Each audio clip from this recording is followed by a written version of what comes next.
And a pleasant good evening to our Emonews viewers. We are live at the Fort Young Hotel with Mr. James and Dr. Baghopo from the American Canadian University School of Medicine, Dominica.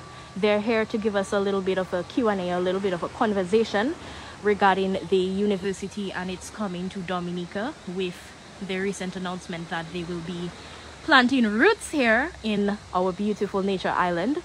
And Mr. James and Dr. Baghopo will be speaking with us with regards to this new venture. So, gentlemen, good evening. How are you all doing? Good evening. We're doing great. Good, thank you. Amazing. Thanks for having us. So, we'll start with Mr. James. Mr. James, we know that you have a bit of an administrative background. You were previously the Vice President of Operations at Ross University School of Medicine here in Dominica. Can you give us a little bit of insight on your formal background? Yeah, so that's, thank you. That is my most recent background before working with Dr. Baghopo the last 3 years. We've had a number of projects around the world, from training critical care nurses in Saudi Arabia to working on accreditation for international graduate programs. One of the things that's really special about Dominica is that it's a proven entity, if you would, a proven location for the training of medical students. I know this well from my previous experience of over 15 years, working for a university here. And I think what we are looking at now is, I think, very special. I think it's something that's new to the region, although I really do feel we're taking a playbook out of medical schools from the United States and Canada, where we'll draw many of our visiting faculty. But it's really a physician-focused education. It's taught by small group. You may only see our students in a lecture hall for about an hour a day, just begin the day. But after that, it's small group, physician-led, and clinically integrated.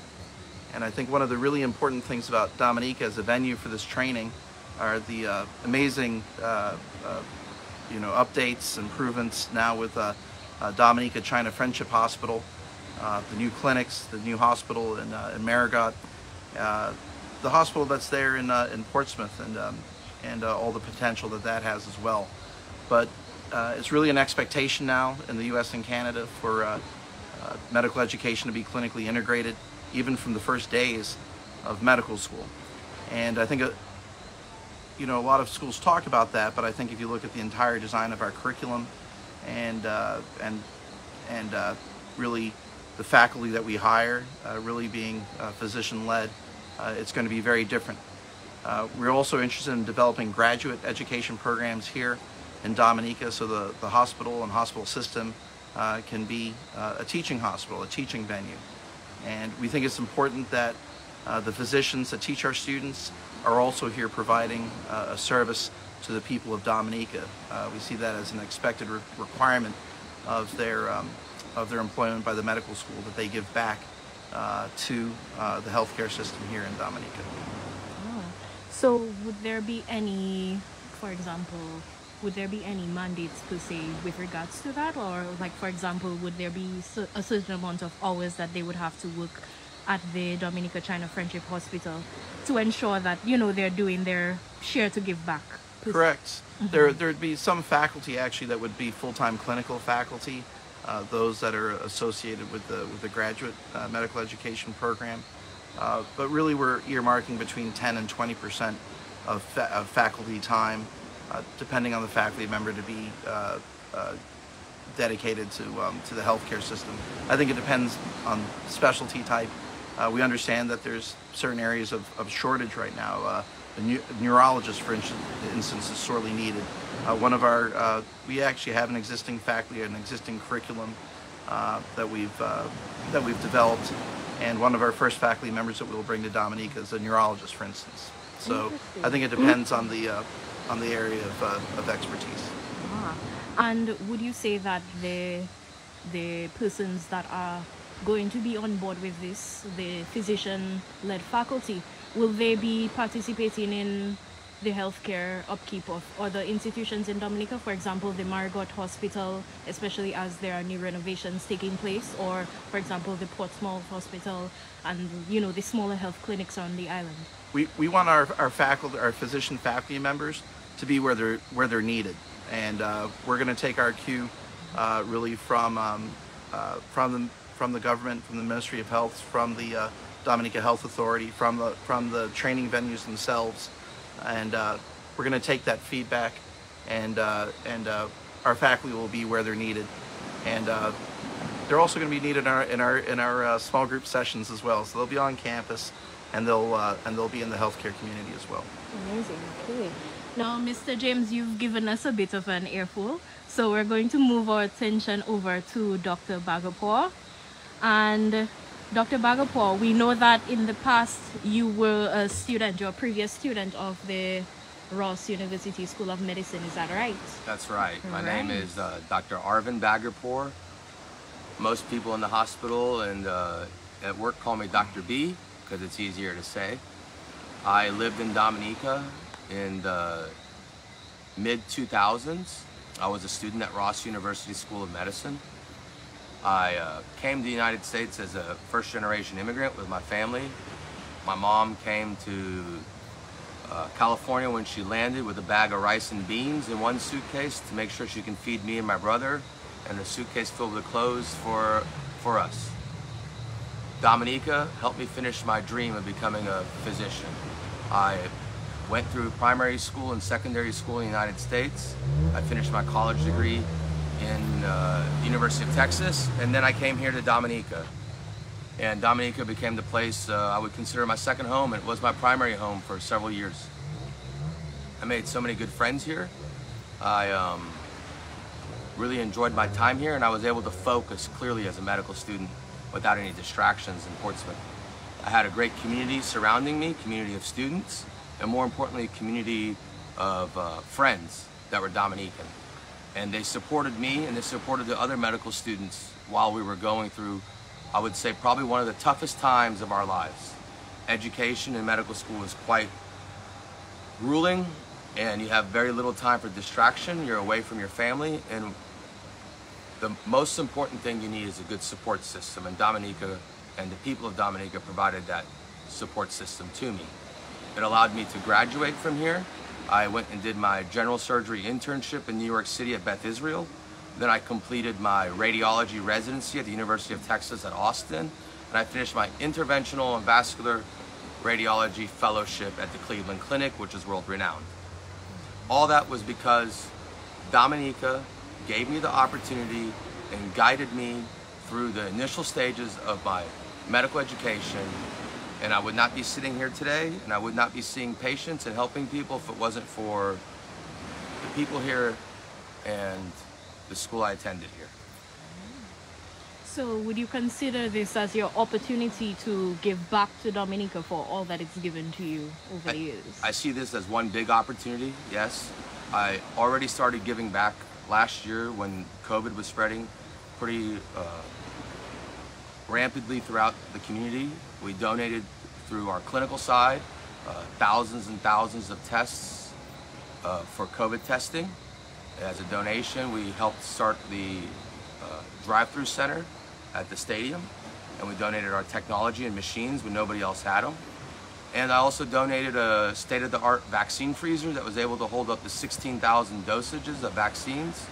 As Dominica was getting the vaccines, they already had a freezer in place, unlike many other countries, even in cities in the United States.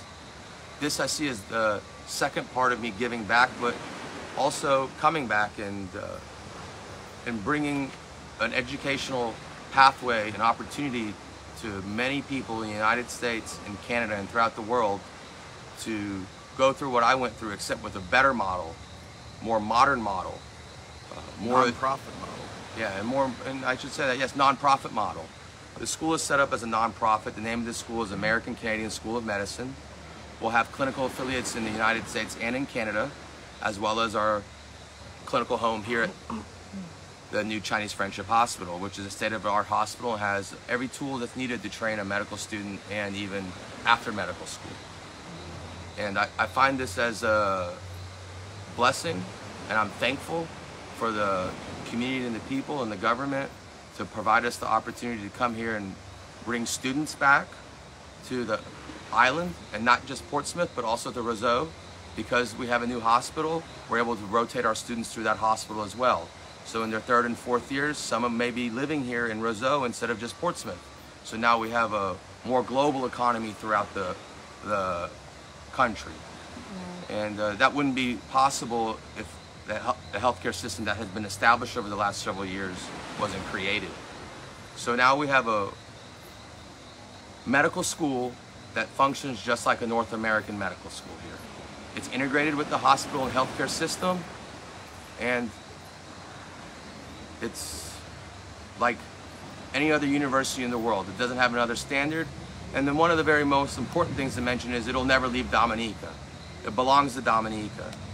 The school belongs here, and it'll continue to develop here well beyond my generation and hopefully my children's generation, and for many years to come. So, as you discussed, persons will have the option to reside in Roseau and still be a full part of the campus life and the university experience of the American Canadian University School of Medicine. So, where exactly will the university be located? The main campus is going to be in Portsmouth, and the clinical rotations in part of their 2nd, 3rd, and 4th year, they can stay in, they're performed in the hospital, in fact. So they'll be close to the hospital, and that's where they'll be doing their rotations. There's a brand new auditorium in there that was built for medical education that's going to be utilized as well. We'll be in Picard at the medical school campus, which will become the campus for American Canadian School of Medicine. Amazing. Okay. All right. And are there any, or is there any possibility that other branches will be opening around the island, like for example, not necessarily Portsmouth, maybe not even Roseau, somewhere more in the heart of Dominica, perhaps? I think we're, it's a world-class education facility there in Picard. It's 160,000 square feet. I think from physical infrastructure, we have more than enough that's needed there for, especially in the early years of education. But again, I think we need to be in the clinics throughout the country. So even if you're a first semester student, you're not just learning on campus, but you would also be learning at any number of the clinics or hospitals around the country. So I think even from the first semester, we have to look at this more broadly in terms of your education is taking place throughout Dominica. All right. Okay. And with regards to the university's current accreditation, we can say that it's currently accredited by the United States, or no, it's in the process. We're in the process. Yeah, we're the first things first. We're filing for Dominica Medical Board accreditation. We'll also be filing for an international accreditation. There's an international accreditor that's familiar with our curriculum and our faculty, having reviewed them before in some of our projects elsewhere, and ultimately we'll be applying for education for the graduate medical education programs we'll build in the hospital as well. So those would be for the residency programs, and it's actually one of the areas of expertise for our company is that we've led the accreditation of programs in the United States, and then also internationally. We partnered with other medical schools to lead Canadian accreditation, actually, of their residency programs. So accreditation is a focus of ours, also an area of expertise, and I think it comes back to the quality of the school. Your school has to be high quality, it has to have the right accreditations, it has to be clinically integrated. We think that the partners that we'll be able to have now in the US and Canada as a nonprofit that's designed and operated along really the very same expectations as you see in the US and Canada, I think the partners that we can have are going to be critical, and they're only going to be possible with this type of a medical school. Okay, all right. Especially with regards to the curriculum, has the curriculum again been vetted by the U.S. Board of Physicians, or is there any particular Board of Physicians that would have had to review the curriculum for it to be taught here? So the important thing with curriculum is that your accreditor has to approve of your program, which includes the curriculum. Your accreditor has to be recognized by the World Federation of Medical Education, or WFME. If your school is accredited by a body by an accrediting body that's recognized by WFME, that allows you to be able to take the U.S. licensing exams. It allows you to be able to apply for U.S. residency programs, and then train and practice there as a physician. Wait. So that is a requirement. Before we continue, the rain is coming down a little bit, so we're gonna just move across away from the showers. Okay. All right. Alrighty. So as you were just saying, I want to just jump up on what you were just saying with regards to U.S. residency. Yeah. So does that mean that, for example, Dominican students who are enrolled at the American Canadian University, are they able to go on to complete residencies in the U.S.? Yeah, that's the only way that we're going to operate. We would not be operating the school if we cannot send our graduates on to apply for residency in both the U.S. and Canada. And again, to get to that stage, you need to acquire the proper accreditations, and then your accreditors need to be recognized by international bodies like WFME. And so there's a whole process to that, and that everybody has to follow. And certainly we'll lay that out on our school's website. I think one thing that's very important that people understand is that we're not coming in at stage 0. We're coming in with a fully developed curriculum that took almost 5 years to develop. It's completely integrated with Ivy League universities in the United States and in Canada. It's taught in a modern platform, and we'll be entering well in advance ahead of anybody else, because we don't have to wait to get that stuff built. That stuff takes a long time to do, and it takes a lot of expertise. And the other good piece is we have the facilities, so we can get started very quickly. And then one very important piece is the Dominican Medical Board is one of the few accrediting bodies in the Caribbean that is recognized moving forward till the year 2024 by the WFME. That's the World Accrediting, I guess, oversighting body that's going to say your students can go practice in the United States or in Canada. So that's a great benefit to us, because the Dominican Medical Board has that. And we don't have to be reliant on other accrediting bodies. Okay, amazing. So something else that we want to touch on, what are some of the opportunities then that would be offered to Dominicans here that want to partake in the university, want to be enrolled in the university? I'll take this, Carrie. As a nonprofit, we're going to have a series of scholarships that we'll hand out yearly to qualified students with a bachelor's degree. So if they have a bachelor's degree and they meet the qualifications of entering a medical school, we've set aside 10 scholarships a year for those students. In addition to that, students who are not in the medical school yet or in an associate's degree, they'll have opportunities to learn, and our professors maybe lecture at their universities and give other training. In addition to that, the existing doctors in the country will have opportunities to learn and get continuing medical education through our physicians in our university. And that won't only come at the hands of American Canadian School of Medicine, through our also clinical affiliates that come down and rotating faculty from various universities in the United States. Right. So there will also be opportunities for our general practitioners here to grow into a sort of specialization for whatever field of medicine. Or to touch up on, let's say, the most recent treatment protocols for diabetes, or the most recent innovations for high blood pressure. Okay. These are things that are constantly evolving, and we're keeping in tune with the most modern literature. And the great thing is Dominica now has modern hospital systems and allow us to provide that education in that setting and do good clinical work while educating people. And looking beyond just the academic infrastructure of the university, one thing that's very important to us is to integrate all the businesses and real estate, housing, and everything around us as well. Our total intention is that every student that comes to our university stays at the campus housing around the university.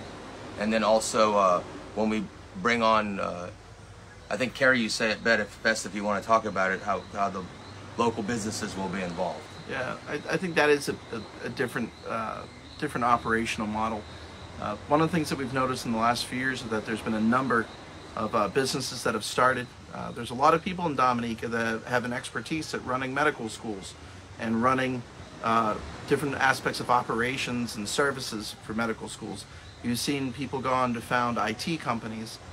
There's certainly maintenance companies, security companies, there's housekeeping companies. There's any number of services that are needed to support the functions of a medical school. We want our focus to be on medical education, and wherever possible that we can rely on the local business community to provide services, we will do so. If we can help a business grow, help a business build, it helps not just us, but then it helps all their other customers, helps the nation as well.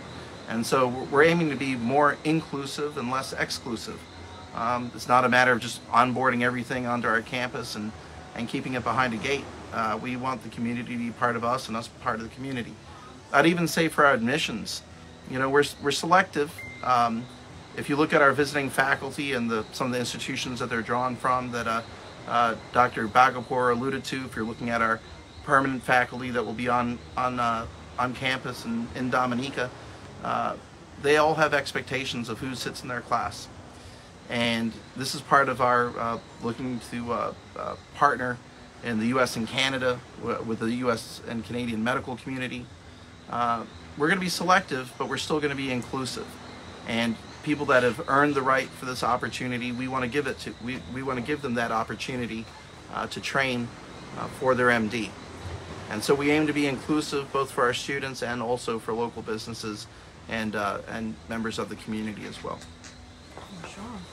And on that note, we really want to commend you guys for the efforts that you are, putting forward. We know that, again, Mr. James, you have 15 years of administrative experience with regards to medical university training, and we know that, Dr. Bagapur is he's really doing it. I mean, he started off as just a med student here, at Ross University when we were here, and then right now he's the president. I mean, that is something huge. Can you tell us a little bit about your journey, Dr. Bagapur? Yes. About what took you from just a student here? My mom was an educator. She was a vice chancellor for international students. She understood the strife that people have to go through to get their education, and she taught me at a young age that education is your future. Anybody can take away your bank account, they can take away your books, they could take your clothes, but they can't take away your brain. That's what she always told me, and I found that was my path of interest.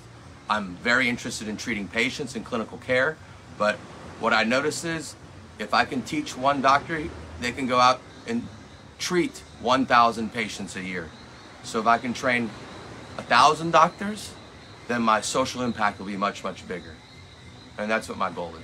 Of course. So the goal is basically for us to expand the line of medical training here in Dominica. And Yes. honestly, it's an amazing venture. Is there anything that you would like to say to the viewers before we sign off? I think both me and Carrie can say thank you. Thank you. Of course, of Thank course. We know that a lot of persons will be looking forward to the opening of the university as well as the opportunities of enrollment for our local Dominicans. Is there a projected timeline for when we're expecting the university to open its doors? So our goal, all pending accreditation, is September 2023. Okay. And sometimes that target could move, but we're here for the long run. We're not here just to come and go. We're here to establish the university, to make it the most prestigious international medical school in the world. Not just in the Caribbean, but in the world. Throughout Europe, throughout Asia, and where people can say, I got this great degree in Dominica, and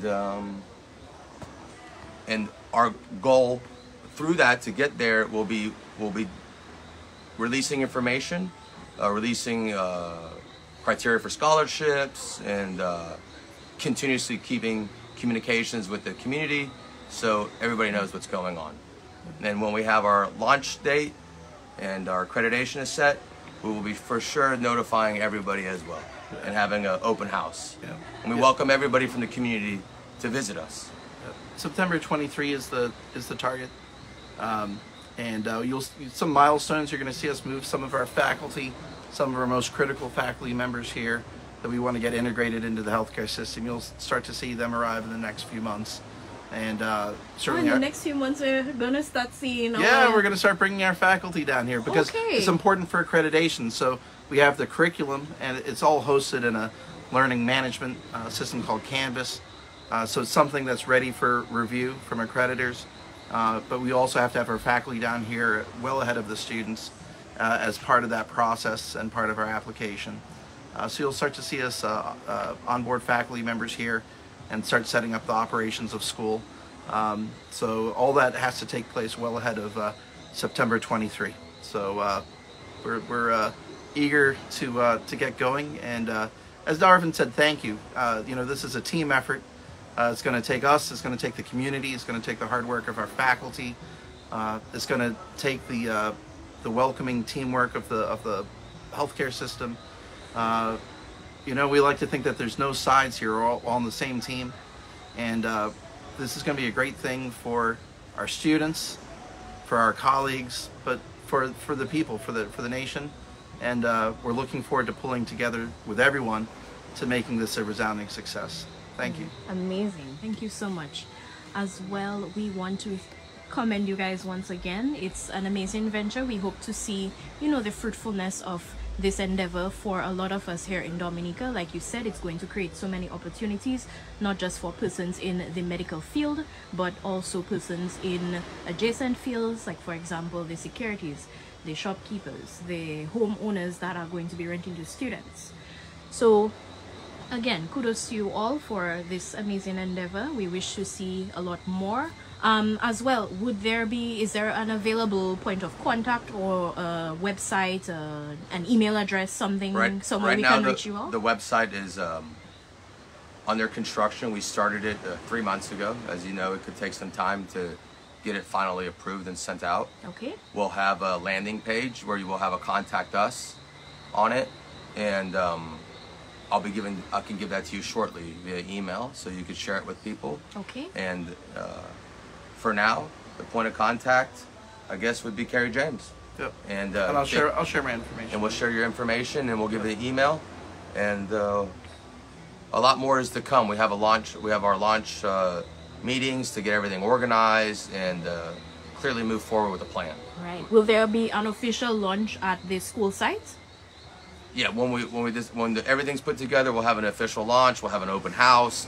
We'll have the community involved, and we'll make sure everybody knows what is coming. Amazing. All right. Thank you so much, gentlemen. Again, we would like to commend your efforts. We know that it is quite a steep hill to climb, but we'll get there eventually, God willing. And to our Emonews viewers, thank you so much for tuning in with us. Again, we have Dr.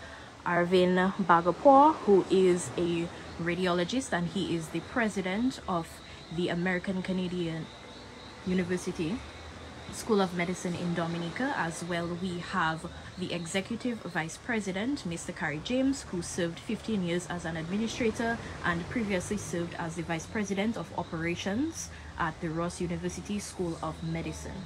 So, gentlemen, thank you so much for just having this conversation with us. We know that it is the first of many, and we look forward to our future endeavors, our future conversations, and we know that, there's a lot coming, so we're looking forward to it. We are too. Thank you. Thank you. All right. Thanks for having us. And this is Emonews signing out. Do have a blessed evening to our viewers, and please stay safe. Remember to enjoy your week. All the best. Thank you.